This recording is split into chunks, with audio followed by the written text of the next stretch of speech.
প্রথম দফার ভোটের আগে প্রচারে ঝড় উঠেছে। বিভিন্ন জায়গা যেমন তারকারা নামছেন প্রচার করতে, তারই সঙ্গে সঙ্গে প্রার্থীরা তারা তো অবশ্যই প্রচার করছেন। আজকে নতুন বছরের প্রথম দিন বালুরঘাট বুড়াকালী মন্দিরে পুজো দিয়ে পশ্চিমবঙ্গের মঙ্গল কামনা করলেন রাজ্য বিজেপির সভাপতি ও লোকসভা কেন্দ্রের বিজেপি প্রার্থী সুকান্ত মজুমদার। জনসংযোগ করেন সুকান্ত মজুমদার। বালুরঘাট বুড়াকালী মন্দিরে পুজো দিয়ে তিনি পশ্চিমবঙ্গের মঙ্গল কামনা করেছেন। তারই পাশাপাশি জনসংযোগের মাধ্যমে প্রচার সারছেন সুকান্ত মজুমদার।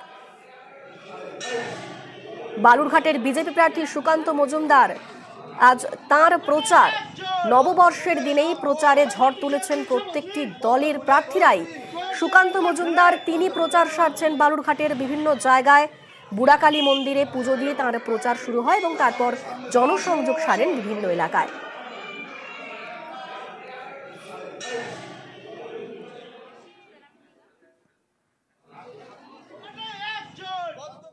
আজকেও মায়ের চরণে পুজো দিয়ে আমরা দিন শুরু করলাম, আমি দিন শুরু করলাম। এবার প্রচারের কাজে বেরিয়ে যাব। রাজনৈতিক কর্মকাণ্ড শুরু হবে। ঈশ্বরের নাম নিয়েই রাজনৈতিক করতে হয়, যে কোনো শুভ কাজই শুরু করতে হয়।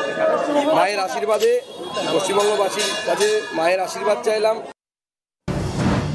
শুভেন্দু অধিকারী, সুকান্ত মজুমদার, দিলীপ ঘোষ, বঙ্গ বিজেপিতে নাকি 3টে গোষ্ঠী। দিলীপ ঘোষ তিনি কথায় কথায় বলছেন যে আমি দল থেকে 2 থেকে 18-তে নিয়ে গেছি, আপনার সামনে সব থেকে বড় চ্যালেঞ্জ। তার বক্তব্য যে আগে তো করে দেখা। যারা মনে করেন যে আমি একা করি বা অমুক করে, কেউ কিচ্ছু করতে পারে না একা। বিজেপিরও একটা বড় সমস্যা গোষ্ঠীদ্বন্দ্ব। গত বছর মুরলীধর সেনের আপনার বিরুদ্ধে বিক্ষোভ হয়েছিল। বাঙালির তো বলাই হয়